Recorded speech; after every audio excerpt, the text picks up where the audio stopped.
welcome back to Asumsi bersama gue Pangeran Syahan dan temen gue Iman Syafi'i. Dan pada edisi kali ini kita kedatangan bintang tamu spesial. Bapak Letnan Jenderal TNI Purnawirawan Agus Wijoyo, Gubernur Lemhanas Republik Indonesia. Thank you Pak sudah mau ngobrol-ngobrol dengan kita berdua. Terima kasih, temen lo juga bukan? Gue sih nggak berani ngomong pakai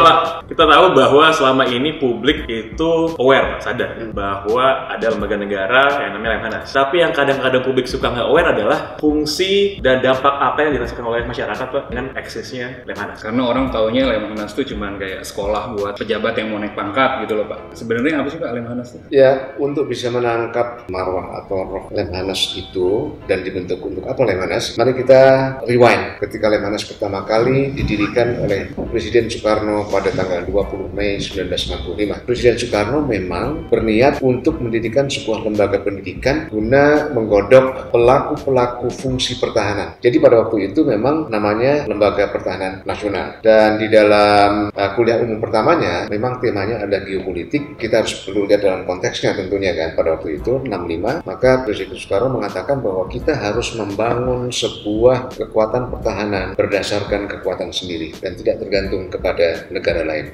Itu intinya. Dan sehingga dengan demikian memang Lemhanas dibentuk sebagai sebuah lembaga untuk mempersiapkan pelaku-pelaku, aktor-aktor di dalam fungsi pertahanan. Nah, nama ini kemudian berkembang sesuai dengan perkembangan dari katakanlah doktrin. Ketika polisi diintegrasikan ke dalam TNI menjadi ABRI, maka namanya menjadi Pertahanan Keamanan. Kemudian secara politik, pimpinan negara ini mempertimbangkan bahwa untuk memberikan kepercayaan kepada negara-negara tetangga bahwa fokus pertahanan kita itu bukan ofensif untuk menyerang negara lain, istilah pertahanan keamanan berubah menjadi ketahanan. Artinya segala sesuatu usaha kita untuk menghadapi kemungkinan ancaman, gangguan, tantangan, dan hambatan itu senantiasa didasarkan kepada kekuatan dan sumber daya sendiri. Dan memang pada akhirnya fungsinya itu mengerucut pada tiga hal. Memang benar, satu adalah untuk mempersiapkan pimpinan-pimpinan tingkat nasional. Jadi sekolah gitu Pak ya? Ya, sekolah. Kalau biasa kan anak muda paling takut istilah sekolah. Iya.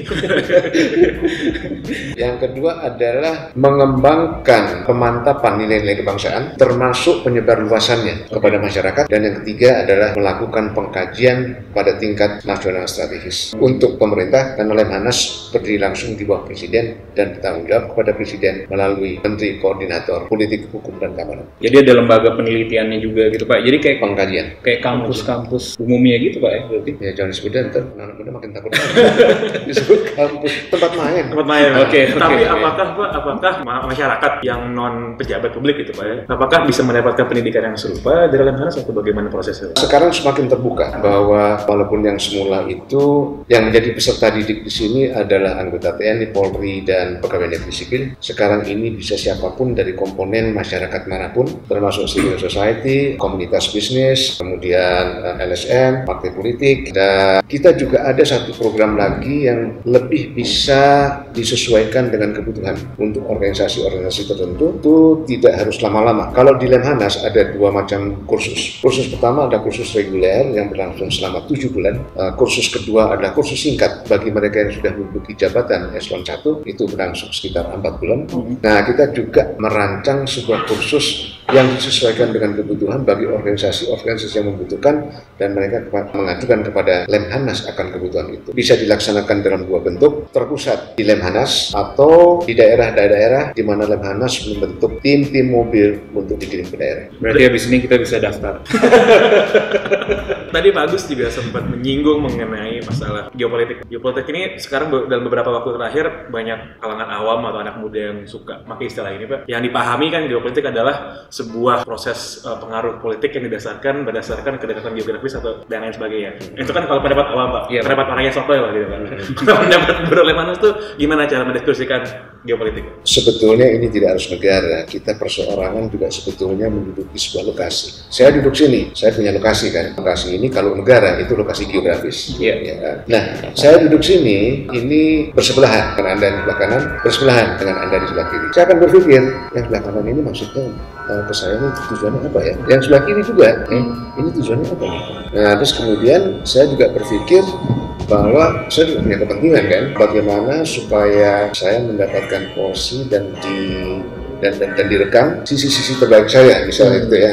Nah ini yang akan saya perjuangkan sebagai kepentingan saya kepada para produser itu. Ya, nah, itu. Jadi di sana adalah pertemuan kepentingan yang dikatakan sebagai politik antar negara didasarkan kepada lokasi geografis sebuah negara yang mempunyai keterkaitan, biasanya itu pertemuan kepentingan dengan wilayah sekitarnya yang dihuni oleh negara-negara lain. Dan hubungan antar negara pada hakikatnya merupakan pertemuan kepentingan dari negara-negara terkait. Ya, dan kalau kita masukkan dalam konteks Indonesia, Pak, kita lihat beberapa, kalau kita ngomongin ini dalam konteks masyarakat awam, lihat gimana hubungan dan relasi Indonesia dengan tetangga-tetangganya. Dan biasanya kan kalau yang paling sensian tuh masyarakat tuh adalah begitu kita ngomongin Malaysia misalnya, kita kan dengan berbagai macam histori ke belakang gitu. Hal-hal seperti ini kan berarti masuk ke dalam benak masyarakat. Kita ngomongin soal defense, ketahanan, biasa kan dalam konteks perang, ya kan?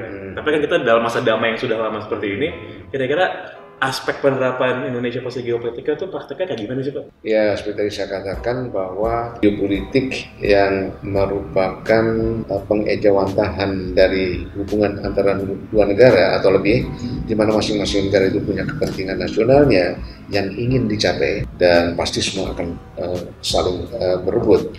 Maka di situ akan dipikirkan bagaimana cara terbaik ya, cara terbaik. Nah, memang dalam situasi perang yang berbicara itu adalah kekuatan militer. Tetapi di dalam masa damai seperti sekarang ini, maka kepentingannya itu macam-macam, tetapi juga dalam rangka pencapaian kepentingan nasional. Biasanya kepentingan nasional suatu negara pada dasarnya terbagi tiga. Pertama, menjamin keamanan dan kelangsungan hidup suatu negara, bagaimanapun juga, dimanapun itu.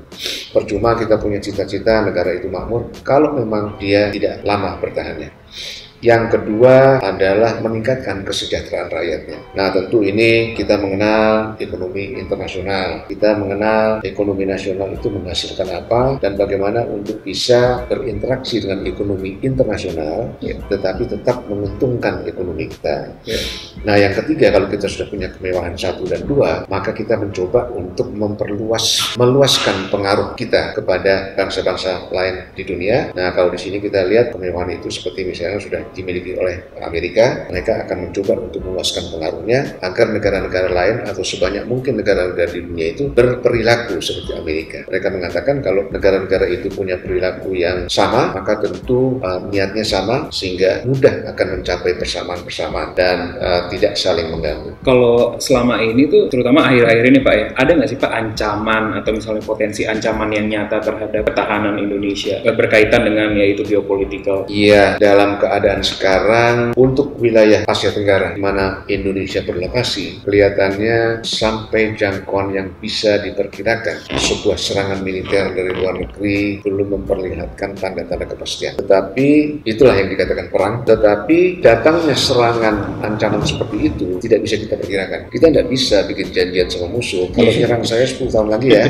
karena sebelum 10 tahun saya belum siap. Oleh karena itu, sekarang pun kita harus persiapan seolah-olah besok pagi itu ada musuh. Nah, ini yang dikatakan civis pacem para bellum. Semakin kita kuat mempersiapkan diri, maka semakin kita bisa menangkal ancaman-ancaman. Bersiap-siap untuk perang walaupun kita belum menghadapinya.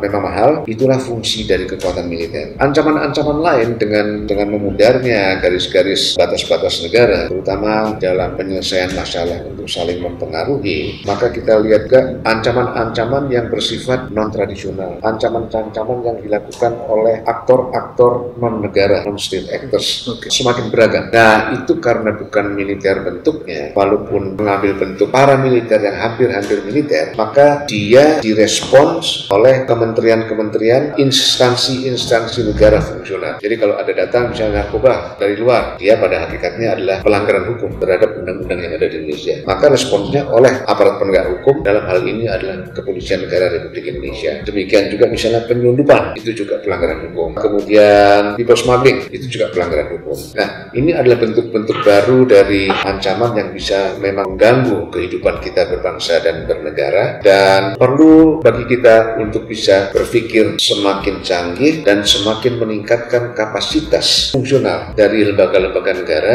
dan tidak harus serta-merta kita berpikir bahwa ancaman itu selalu dihadapi oleh militer. Boleh Pak ya, kita ngomongin beberapa contoh yang real gitu, biar audiens bisa ngerti kira-kira konteks gimana Pak. Pada waktu Donald Trump terpilih jadi presiden Amerika tahun lalu, lalu banyak orang yang berhipotesis ini dampaknya gimana ke Indonesia? Ya, kita perlu melihat bahwa kemenangan Presiden Trump di Amerika itu adalah sesuatu yang agak lain daripada yang lain. Pertama, merupakan kejutan yang tidak diperkirakan, tetapi juga anehnya merupakan salah satu dari fenomena yang banyak terjadi di negara lain. Pemimpin-pemimpin atau munculnya pemimpin yang dipilih secara demokratis yang bersifat populis, karena mereka tahu bahwa suara untuk memenangkan pemilu atau pilpres itu berada pada tingkat akar rumput, dan mereka bisa untuk mengendus aspirasi apa kira-kira keinginan yang ada pada pemilih-pemilih pada tingkat itu yang merupakan ketidakpuasan. Nah, ini yang dimanfaatkan. Kalau ke Trump ini sangat di luar dugaan, kita bisa berspekulasi dengan spekulasi yang ada bagaimana pengaruh dari Rusia ketika pemilihan satu dan lain hal.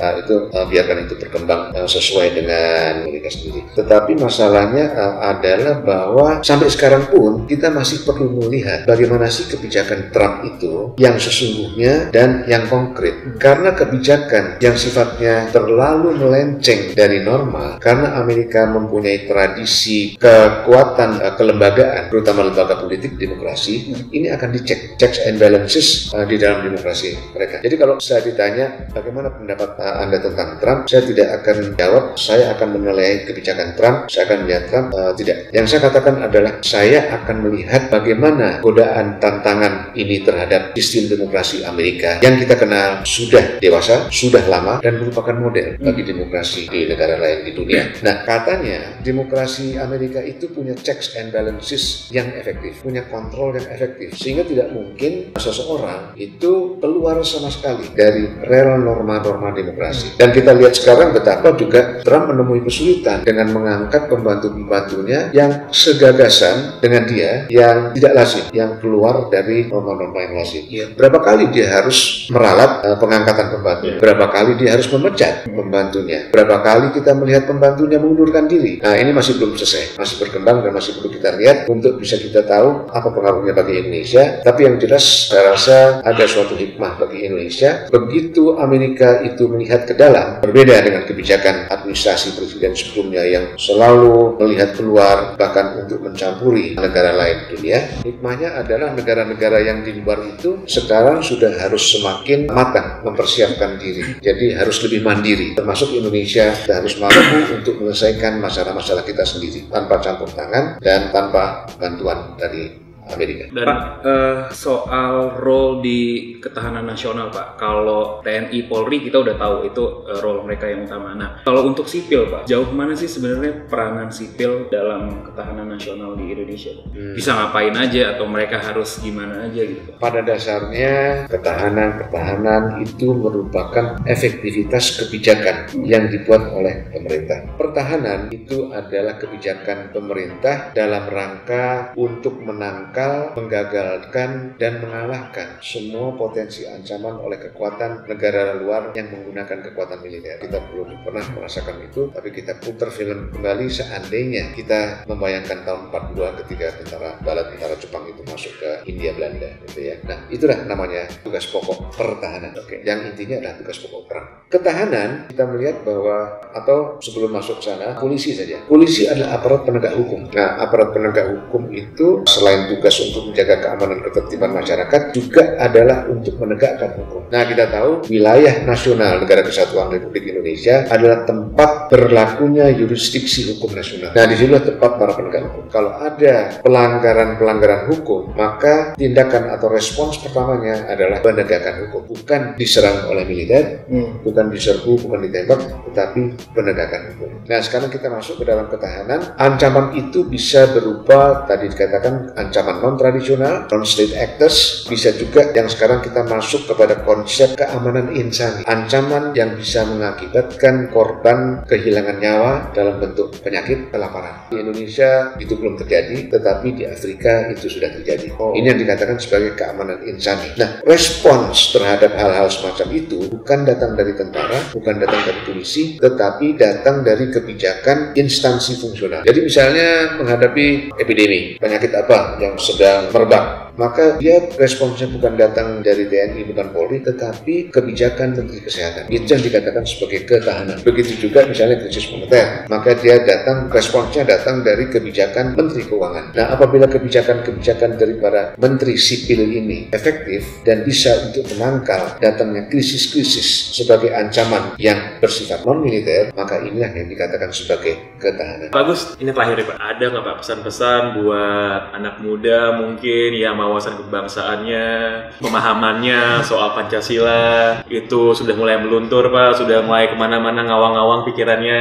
Tapi kan kita semua orang Indonesia Pak, kita semua disatukan oleh satu dasar negara yang sama, konstitusi yang sama, dan rasa cinta tanah air yang sama juga. Kira-kira ada pesan nggak Pak dari Bapak biar itu tetap teguh semua Pak di dalam sanubari.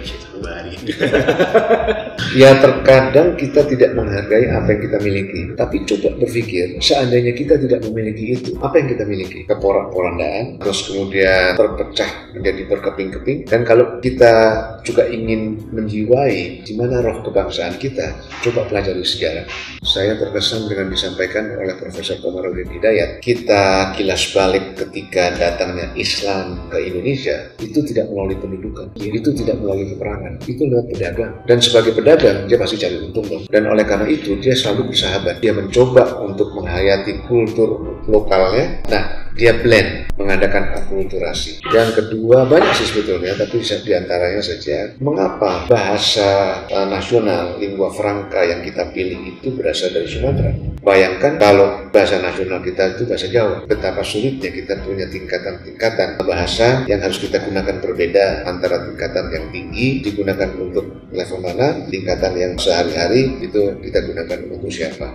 Banyak lagi. Artinya, semangat dari Indonesia itu bukan kita disatukan bahwa kita satu. Indonesia itu bukan nation state. Indonesia itu bukan negara bangsa. Karena kita tidak tidak terdiri dari satu bangsa yang mungkin, seperti Jepang, seperti Korea. Kita lebih bersifat sebagai civil state, negara warga, di mana warga negara itu terdiri dari berbagai macam suku, agama, ras, dan kelompok-kelompok lainnya. Nah, semuanya itu didasarkan kepada kesukarelaan, bukan karena memang sesuatu yang diturunkan. Kamu saya turunkan sebagai sebuah bangsa yang mungkin di suatu tempat yang sama untuk hidup sebagai satu satuan seperti Jepang, seperti Korea. Bukan, tetapi kita berasal mungkin dulunya dari berbagai kesultanan, terus kemudian mengalami beberapa proses akulturasi, dan kita mempunyai kesukarelaan untuk menyatu. Jadi menyatu itu dari kesukarelaan kita. Ini perlu kita pertimbangkan. Kalau memang sekarang itu kita melihat kondisi-kondisi yang mengkhawatirkan, kita perlu bertanya langsung saja kepada pertanyaan. Masihkah kita menyerap, mewarisi nilai-nilai kebangsaan Indonesia yang didasarkan kepada kesukarelaan untuk hidup bersama, atau memang kita sudah akan tinggalkan itu semuanya? Tetapi juga kita perlu pikirkan kemampuan kita berpikir bahwa jangan sampai karena ada sesuatu nilai yang berharga yang kita miliki, kita sampai tidak mampu untuk menghargai, dan justru kita akan mengambil nilai-nilai yang sebetulnya akan mengakibatkan akibat-akibat yang buruk bagi negara dan bangsa kita. Baik, terima kasih banyak Bagus udah sharing ngobrol panjang dengan kita. Semoga bisa dimengerti oleh para audiens asumsi semua. Ya. Gue Pangeran Syahan, Iman Syafi'i. hiduplah Republik Indonesia.